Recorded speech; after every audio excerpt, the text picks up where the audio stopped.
I'm Austeja Mackelaite, the Annette and Oscar de la Renta Assistant Curator of Drawings and Prints at the Morgan Library. This is a drawing by Dutch draftsman Hendrick Goltzius called Young Man Holding a Skull and a Tulip.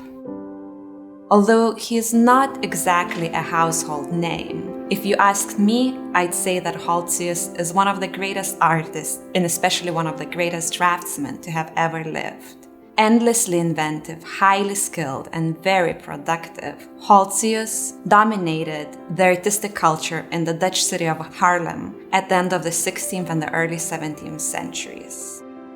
This drawing that we're seeing today represents perhaps the most intriguing, certainly the most intriguing to me, aspect of his creative practice, and that's penworks, or penwerken in Dutch. So what are penworks? They are the type of drawings that are produced in order to imitate the visual effects of engravings. They are done in pen and ink, but they are highly linear and appear as prints.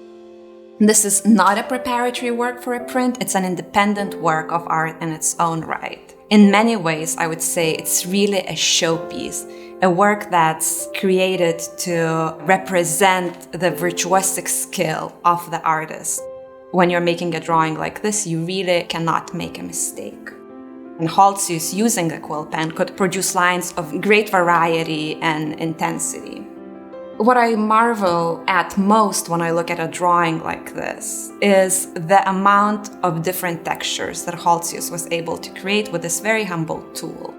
For example, on the one hand, you have this tulip at left. It has crisp, almost fleshy leaves and petals and great sense of volume.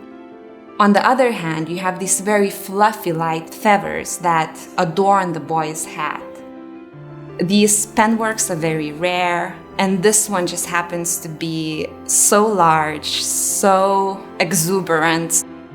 I love the way in which Goltzius is able to capture the way the light falls on the different parts of the drawing. The hair is absolutely marvelous. It's wild, but it's still very kind of highly controlled. The young boy in this drawing definitely has a very good hair day. To one side of him, we see a small hourglass and an inscription that reads Quis evadet, Nemo, or who escapes, no one.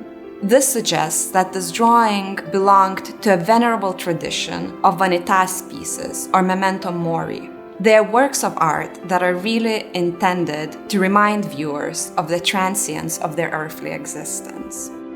When I look at a work like this and I think about Goltzius, I do think that he was very aware of his own mortality. We know that he suffered from ill health for much of his life. So the idea of the vanitas piece, this awareness of the temporality of his worldly existence, would have really resonated to him.